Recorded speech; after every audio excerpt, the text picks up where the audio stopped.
Bapak, Ibu, Saudara sekalian, Jemaat Alfa Omega, Shalom Alaikum. Hari ini kita bersama-sama akan merayakan Paskah, tetapi secara sederhana. Bapak, Ibu, baik secara pribadi maupun keluarga, merayakan dan memperingati di rumah masing-masing. Kita teringat Paskah yang pertama juga dilakukan dengan umat Tuhan berada di dalam rumah masing-masing. Waktu itu Tuhan menjatuhkan tulah yang ke-10, yaitu malaikat maut yang mendatangi rumah-rumah di negeri Mesir, dan hanya rumah yang ada tanda darah yang dilewati. Dan rumah-rumah itu tidak lain adalah rumah-rumah umat Tuhan, bangsa Israel di bawah pimpinan Nabi Musa. Kenapa dilewati? Karena rumah-rumah itu sudah ada tanda darah pada ambang dan tiang pintunya. Itu sebabnya malaikat maut melewati, dan itu artinya Paskah. Paskah kita, Paskah penggenapan, adalah Paskah yang memperingati baik kematian maupun kebangkitan Kristus. Kita sudah memperingati kematian Kristus pada hari Jumat Agung, dan sesuai firman-Nya yang disampaikan kepada para murid, ketika itu beliau bersabda bahwa beliau akan disalibkan, wafat, tapi bangkit pada hari yang ketiga. Inilah hari yang ketiga setelah kematiannya, di mana Yesus benar-benar bangkit.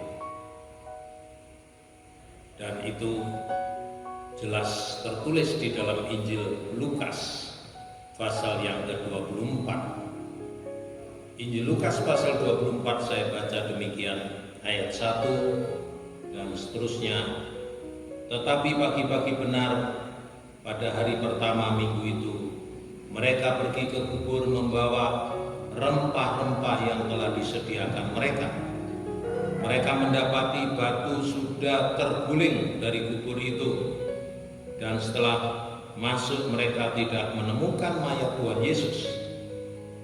Sementara mereka berdiri termangu-mangu karena hal itu, tiba-tiba ada 2 orang berdiri dekat mereka, memakai pakaian yang berkilau-kilauan.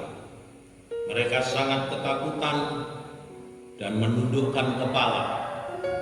Tetapi kedua orang itu berkata kepada mereka, "Mengapa kamu mencari Dia yang hidup di antara orang mati? Ia tidak ada di sini, Ia telah bangkit.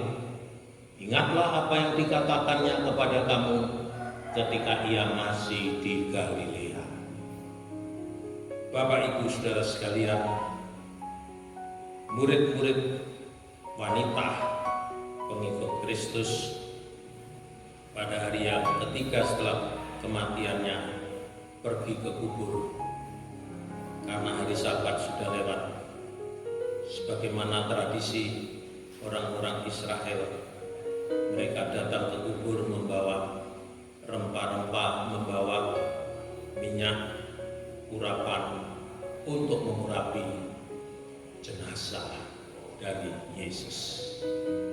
Tetapi ketika mereka sampai ke kubur, mereka melihat kubur sudah terbuka batunya, dan itu sebabnya mereka langsung masuk ke dalamnya. Dan waktu berada di dalam, mereka tidak menemukan jenazah itu. Namun tiba-tiba ada 2 orang dengan pakaian yang berkilau-kilauan, dan itu adalah malaikat Tuhan yang mengingatkan mereka kepada firman yang sudah disampaikan oleh pribadi Yesus. hari ketiga beliau akan bangkit. Itu sebabnya malaikat-malaikat itu kemudian berkata kepada para wanita, "Mengapa kamu mencari Dia yang hidup di antara orang mati? Ia tidak ada sini, Ia telah bangkit. Mengapa kamu mencari Dia yang hidup di antara yang mati, ya, yang masih terkubur di kuburan itu? Tapi Yesus sudah bangkit dan hidup." Saudara-saudara sekalian, kematian dan kebangkitan Kristus merupakan peristiwa penting dan inti daripada Injil. Injil itu kekuatan Allah yang menyelamatkan, dan itu ditandai dengan peristiwa kematian dan kebangkitan Kristus. Kematiannya, Kristus menjadi korban penebusan dosa. Kematiannya, Yesus Kristus menjadi korban penggantian buat orang-orang berdosa. Beliau yang mengalami hukuman murka daripada Allah, supaya orang-orang berdosa yang percaya dan yang bertobat kepadanya tidak binasa, melainkan beroleh kehidupan yang kekal. Tetapi apalah artinya kematian tanpa kebangkitan? Kalau Yesus hanya mati dan tidak bangkit, maka Yesus tidak beda dengan manusia-manusia yang lain yang ada di dalam dunia ini. Siapapun manusia itu, dengan nama-nama sebesar apapun, kalau dia mati dan tidak bangkit, dia manusia biasa yang bahkan tidak bisa menolong dirinya sendiri. Tapi pribadi Yesus beda. Beliau tidak hanya mati, kematiannya sangat penting untuk menggantikan saudara dan saya, menanggung hukuman dan luka Allah. Tapi kebangkitannya menjadi jaminan kemenangan yang gemilang dari pribadi Kristus yang sudah menang atas kuasa dosa, kuasa iblis, bahkan kuasa maut sekalipun. Kebangkitan Kristus memberi kepada kita satu pengharapan akan kehidupan yang kekal, pengharapan akan kemuliaan. Ini sebabnya kebangkitan Kristus menjadi jaminan yang sangat penting untuk kita sebagai umat percaya boleh ikut di dalam kemenangan Kristus. Kemenangan atas kuasa dosa, kemenangan atas kuasa iblis, kemenangan atas kuasa maut. Bahkan kebangkitan Kristus memberi kita satu pengharapan hidup yang baru. Memang di dalam surat Kolose pasal 1 dikatakan Kristus adalah pengharapan akan kemuliaan. Itu sebabnya kita bersyukur di dalam Kristus hidup kita bukan hidup tanpa arah dan tujuan, tetapi hidup dengan tujuan yang jelas. Karena melalui kematian dan kebangkitan Kristus, kita semua mendapatkan kesempatan untuk memperoleh satu hidup yang penuh dengan pengharapan. Di dalam surat 1 Petrus pasal 1, di dalam 1 Petrus 1 ayat 3 dikatakan begini, "Terpujilah Allah dan Bapa Tuhan kita Yesus Kristus, yang karena rahmat-Nya yang besar telah melahirkan kita kembali oleh kebangkitan Yesus Kristus dari antara orang mati kepada suatu hidup yang penuh pengharapan." Kasih Allah yang besar diwujud nyatakan melalui karya penebusan Kristus dan melalui kematian kebangkitan Kristus. saudara dan saya yang percaya dan bertobat sungguh-sungguh kepada Allah di dalam Kristus dilahirkan kembali, dilahirkan untuk masuk kepada satu hidup yang penuh pengharapan.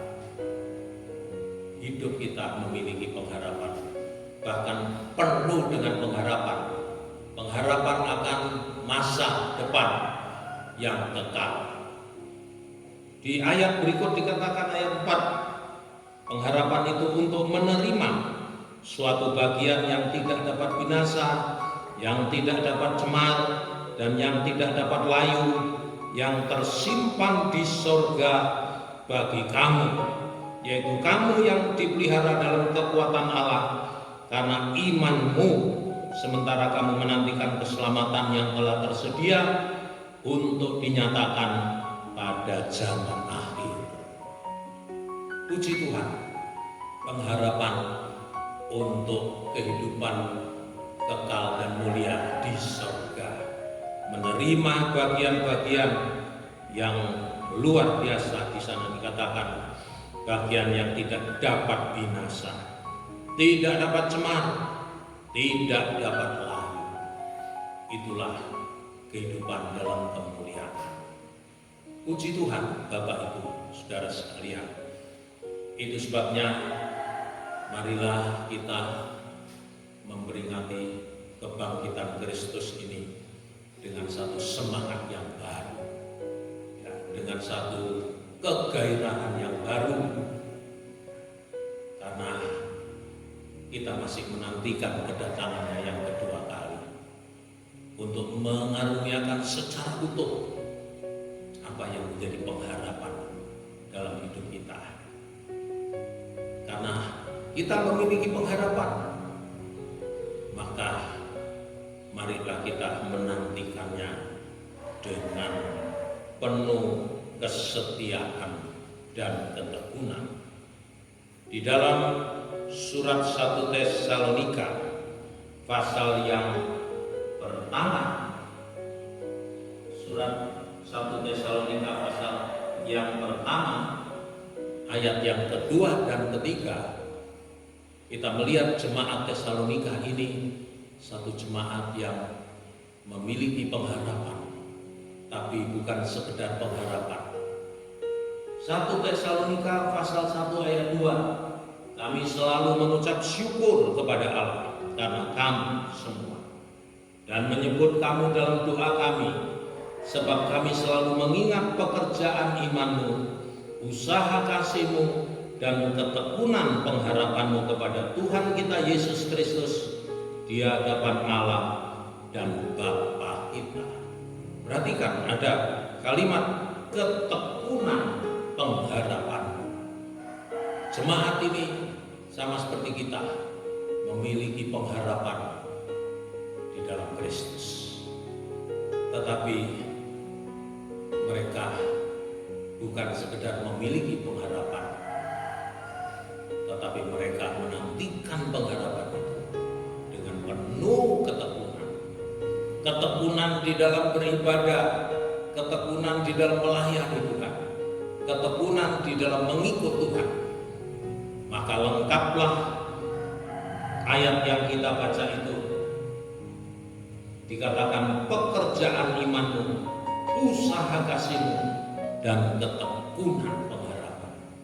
Jadi jemaat Tesalonika ini bukan jemaat yang statis, yang pasif, tapi jemaat yang dinamis, yang aktif, yang giat untuk hidup ini berguna bagi kemuliaan Tuhan. Bapak, Ibu, Saudara sekalian, kita hidup di akhir zaman dengan begitu banyak pencobaan, godaan, dan lebih-lebih lagi penyesatan di mana-mana. Penyesatan melalui berbagai macam doktrin dan ajaran, bahkan agama-agama palsu yang bermunculan di akhir zaman ini, yang penuh dengan kebohongan.